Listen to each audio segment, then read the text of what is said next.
Alright, so today we're going to take a look at some more Teenage Mutant Ninja Turtles. And as you can see, I've got the original comic book inspired, oops, don't fall, Raphael, who doesn't want to stand over here, and Michelangelo. Now, these are part of the Nickelodeon Turtles line. As you can see here on the packaging, Nickelodeon, right there. Found these two at my local Toys R Us a couple days ago.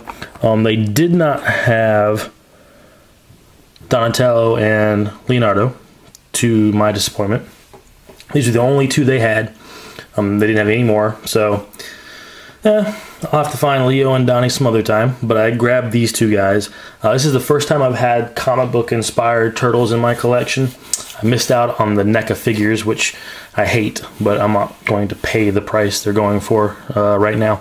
So I jumped on a chance to get these guys. Thought we'd start with an in-package shot because the packaging's, the design isn't the same as the Nick Turtles, the original line, but the artwork and colors are a little different. So we'll take a look at Raph here since he wants to fall. As you can see, he's got that clamshell where you get a good look at the figure itself. Down here at the bottom, original comic book Raphael. It says Ninja Master of the Double-Fisted Sai. There's a nice piece of artwork here of a Ninja Turtle. Can't tell which one it is, and it's the same piece of art on both packages, so cool. There's Raph. Raise this up a bit. Teenage Mutant Ninja Turtles up top, Nickelodeon at the very top. You see he's got that purple, looks like comic book panels on the background, so that's cool. Flip it around. There's the current lineup of the Nick Turtles figures. Here's the comic book line up here at the top. You got your good guys, you got your bad guys. You got Raph up here. Lift this up a little bit. Here's his bio. If you so choose to read that, you can pause it and read that on your own time. And there's a little up here just about Turtles itself, which I'll read that. It says, back in 1984, a single 40-page black and white underground comic redefined the comic book industry and created a worldwide phenomenon. For 30 years, the Teenage Mutant Ninja Turtles have entertained and thrilled legions of fans across the globe, and they're still going strong. So, very nice packaging. You get more of the comic book panels back here, filling in the background too. So, there's Raph. Get Mike over here. Oh, just lay down, Raph. Cool. Same packaging, except of course it says Michelangelo on the bottom. It says Ninja Master of Dual Nunchucks. As I said, it's got that same artwork here in the corner. Same background with the comic book paneling. And the only thing different on the back is it has Mikey's bio. Which, if that comes up okay because of the lighting, if you want to read it, you can pause that and read that. So, very cool. I'm very excited to have these two. We're going to get these guys open and out of their packaging and see just how cool they are. Be right back. Alright, so here we have comic book Raph and Michelangelo opened up and out of their packaging. And right off the bat, I can tell you I like them, but at the same time, I'm frustrated with them as well. So, visually, they look cool. If you like this styling of the Turtles, they're very good looking. They look good, if you ask me. They're very cool, very striking. A nice contrast, a nice difference on your shelf than your standard Ninja Turtle figures. I don't have any representation of the Turtles in this form in my collection. I actually never even read the comics of them like this either, because 30 years ago when they debuted, you know, I was 1. So my introduction to Turtles was the original cartoon. That said, the figures themselves are frustrating and have limitations. Now, if you can, not sure you can tell, but the two figures themselves are the same with the exception of the head sculpts. The only difference between Raph, who's over here, and Michelangelo over here are the heads. Body's the same, detailing's the same on the body, articulation is the same. Only difference appears to be the head sculpts. Now that's not necessarily a bad thing, because I'm sure when they were drawn pretty much the same other than their heads. Maybe even not, I don't even know if that was differentiated in the comics because I didn't read them. And I'd be okay with that. And that doesn't bother me on the molds, except for the lack of some important articulation in the figures. But before we get into that, they do come with little collector's cards, I guess you would call them. You get one for Raph, and you got one for Michelangelo. The artwork is pretty nice on them. My only issue with these is they're very flimsy and not real high quality. I won't be keeping them. I mean, they're not worth keeping in my opinion. For kids, they're probably cool. Some collectors will like them if they keep them in their packaging. I don't keep my stuff in packaging. These are going to get torn up and bent and ripped up, so I won't be keeping these. But it was a nice thought. Now, let's take a look at Raph first. We'll put Mikey back here.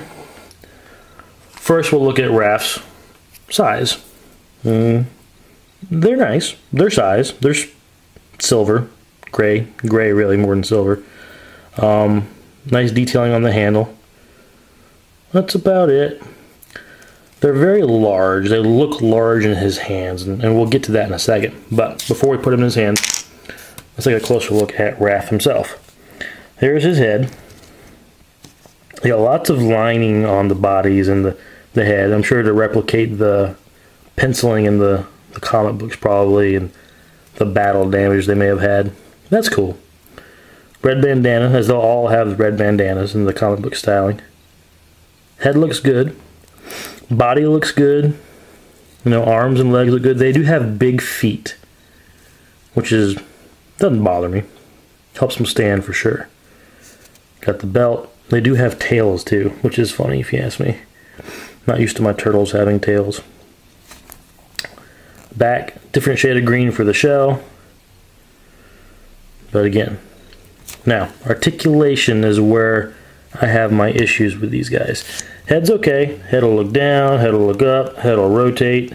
It's stiff, but it works. Shoulders, they'll go in, or they'll go out, they'll go in, they'll rotate. We swivel at the elbow, we bend at the elbow. That much. That's it for the arms. There's no wrist swivel. And that's really frustrating when trying to pose him with his weapons. No wrist swivel. Nothing at the waist. Hips, they'll go out, in, they'll rotate. Knees, they'll bend that much. And that's it. No ankle articulation at all.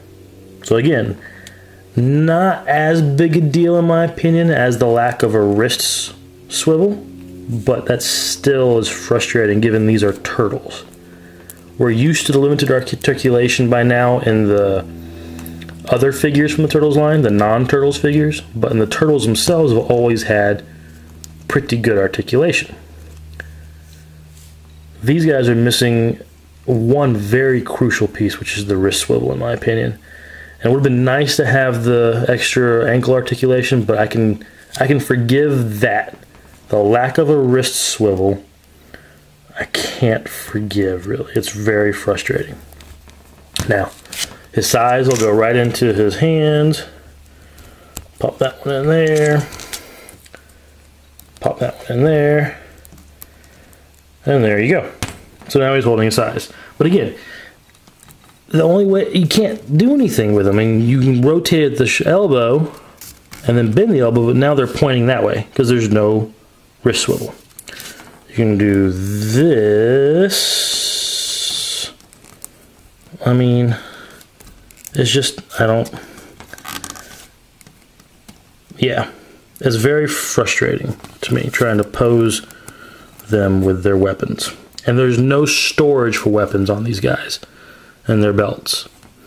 So it's either put them in their hands or put them in a bag or a box somewhere. So, put him off to the side. Here's Michelangelo. Again, body is the same as Raph, so I won't spend much time on that. The head is the difference. There's the Michelangelo head sculpt. Again, a very nice head sculpt, very nice turtle head sculpt. The bandana flows differently too. Articulation is the exact same. No wrist swivel, okay? Here's his chucks. They're your standard Michelangelo nunchuck, all brown. And they'll go right in his hands, just like Raph's size. Now, again, once we get them in, the lack of a wrist swivel is not quite as big a deal on him, just because of how his weapons, you can kind of have him holding them down like that. But still, no wrist swivel. I just don't understand that. So, are they worth picking up? I guess it really depends on how big of a Turtles fan you are. If you're a big Turtles fan and you don't have a representation of the Turtles in this form in your collection, I'd say pick them up. They look cool. If you have the NECA figures, I don't have them, but my guess is the NECA figures are far superior to these. So you probably don't have a need to pick these guys up. If you like to pose your figures, these guys aren't going to do it for you because of their lacking in a couple of key areas of posability. So it's going to kind of be your decision whether you pick these guys up or not. I mean, if you like the style or you want to see this style on your shelf, pick them up. Just know that you're not going to get a whole lot of dynamic poses out of them with their articulation being what it is. So there you have it. Comic book Raph and Michelangelo. Hope you guys have enjoyed the video. If you did, hit that thumbs up button, leave me a comment, and subscribe to my channel. See you guys soon.